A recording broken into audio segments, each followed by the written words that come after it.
The tribe of Naphtali, of course, another interesting tribe. And as you know, Jacob prophesied in Genesis 49, in the last days, as it says in Genesis 49 verse 1, the prophecies for the last days. So what we are reading about Naphtali now in Genesis 49 actually refers to the descendants of Naphtali in our time. And the same is true, of course, of the when it comes to the prophecies of Moses about Naphtali later in Deuteronomy chapter 33. So all those things that we read in the prophecies, brethren, in the first 5 books of Moses, they have to be fulfilled, or they have to be in the process of being fulfilled in our time, because we live in the very last days.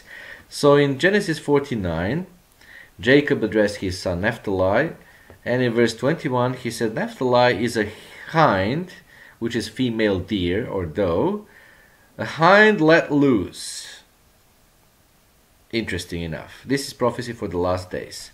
This a hind let loose can be also translated as, a she deer running free. A hind, a deer, doe running free, as the Living Torah says. And it also tells us that he, Naphtali, gives goodly words. He gives goodly words. So he's running free, a doe running free, and he gives goodly words. That was the prophecy for the descendants of Naphtali in our day and age. And in Jewish tradition, this is only tradition, of course, this is not a dogma nor a doctrine, but in Jewish tradition, Naphtali, the son of Jacob, was a swift runner, and he supposedly ran all the way from Egypt to Israel to tell Jacob Joseph was still alive. Again, brethren, this is only tradition, Jewish tradition, so don't attach any dogma or doctrine to it, but it's an interesting tradition nevertheless. Now, most famous of all Swedes to you and to all of other people around the world perhaps is Alfred Nobel, the inventor of dynamite and smokeless gunpowder, who established the Nobel Prize. According to instruction in his will, Nobel Prizes are awarded every year to the men and women who conferred the greatest benefit on mankind in the fields of chemistry, physics, psychology, and medicine, literature, and peace. So Alfred Nobel, and now Sweden in his stead, truly gives goodly words. In Judges chapter 4 and verse 6 and Judges 5 verse 1, again I won't be reading all the references, I'll give you all the Bible references, but for the sake of all saving time, I will just refer you to those chapters. In Judges again 4:6 and 5:1, we have the song of Deborah and Barak. Deborah was a prophetess and Barak was a kind of judge. And the song of Deborah and Barak may have been written by Barak, who was actually from Naphtali, and that song is full of goodly words. Now, a she deer or a doe running free may refer to Sweden's reputation for sexual freedom. Sex is treated more frankly, and sex instructions is given in all schools without any shame, brethren. So that's probably what it is referred to. And Sweden has also been well known for this kind of sexual freedom and looseness. Now, historically, also Swedes have tended to marry later in life than the people of many other European countries, partly because they marry late, is that they have developed an unusual tolerant attitude toward premarital sexual relations and out-of-wedlock pregnancies. That was always tradition in Sweden, and it was a leading tradition among all the other European countries. It was, sometimes it has been estimated that 40%, at least in the last century, of all firstborn babies are conceived before marriage. And some of these pregnancies, however, may be attributed also to the continuing existence of an ancient rural tradition to delay marriage until a child is conceived.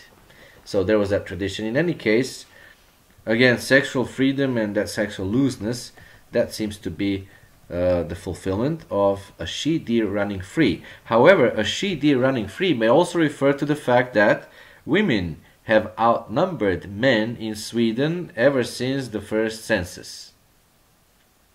Also, In keeping with Sweden's steady advance toward economic and social equality for its people, the Constitution of Sweden was revised in 1975 and 1979, and these revisions reduced the powers of the monarch and made the firstborn child to the royal couple rather than the firstborn male heir to the throne. So you see the right for women. The women that enjoy also have always enjoyed great right in Sweden. Interestingly, the national anthem of Sweden is called "Thou Ancient, Thou Free-born." Now there is, strong pressure in Sweden. There has always been strong pressure to break down barriers between traditional male and female occupations. So in the last century, a larger proportion of women between the ages of 20 and 65 worked outside the home than in most other industrial nations. So that was interesting. Also, average wages for women in manufacturing in 1980, for example, were about 90% of wages for men, compared to about 75% in Great Britain at that time.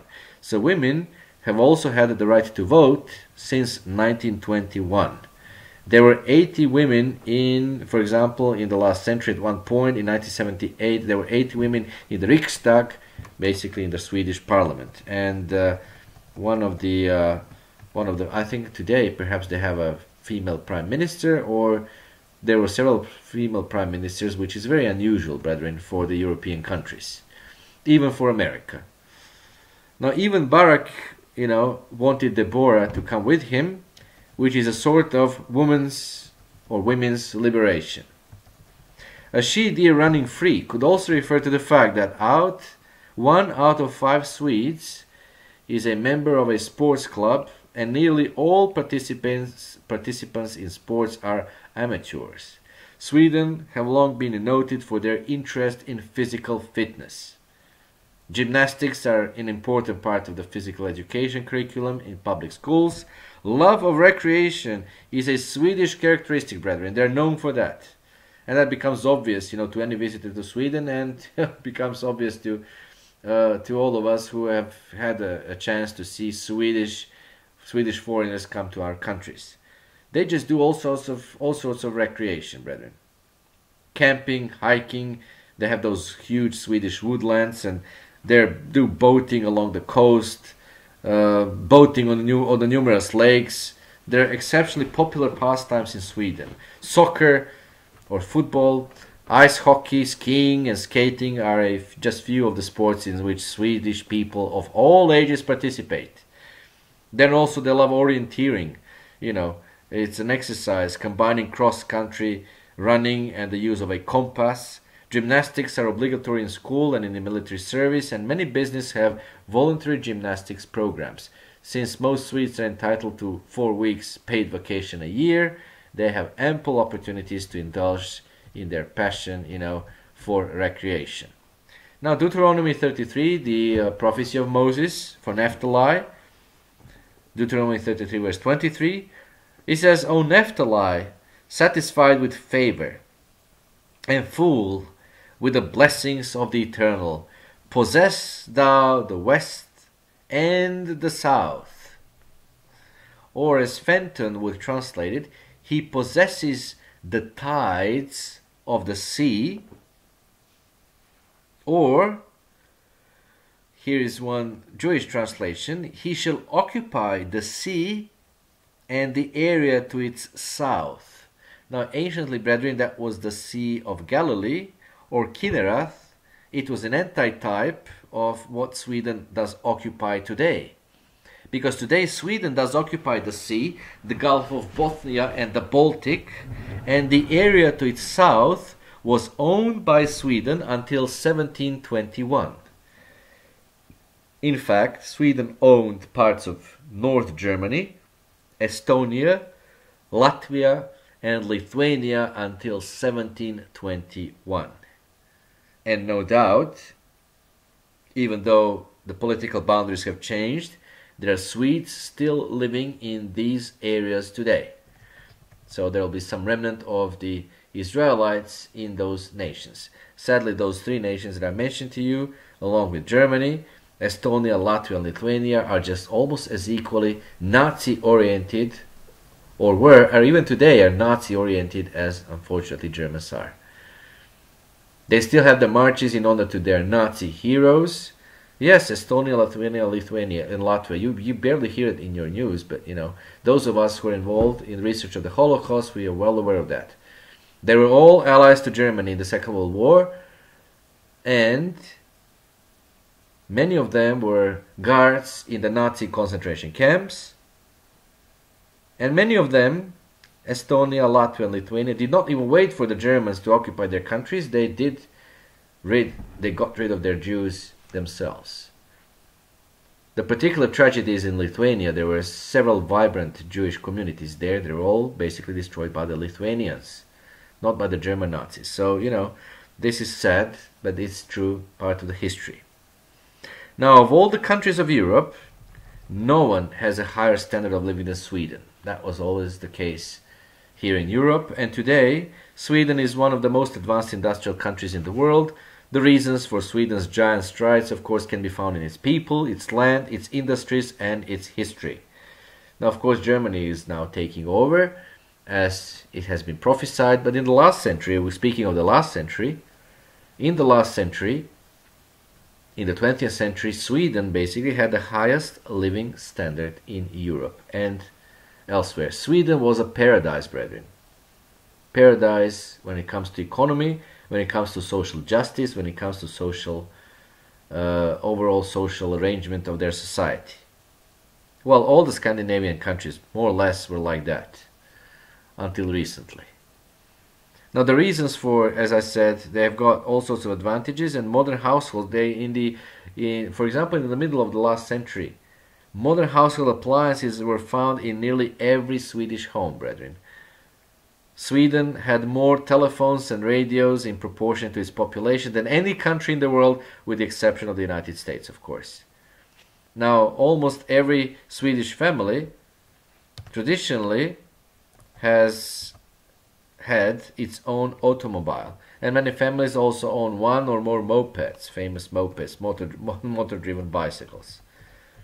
Sweden was blessed by God with a variety of natural resources, including dense forests, abundant water power, and rich mineral deposits. Its standard of living was, brethren, unsurpassed. Again, it was paradise. It was paradise for many people from the Balkans who went and emigrated to live in Sweden. Rachel was the mother of Naphtali, was true when in Genesis 30 verse 8, Rachel said, "With great wrestlings have I wrestled with my sister, and I have prevailed." And she called his name Naphtali. Naphtali, brethren, means wrestling. And indeed, how is this fulfilled? Well, Sweden, as a nation, has fought with Denmark, Germany, France, and Russia, and yet has ended up prevailing over them all in prosperity and standard of living.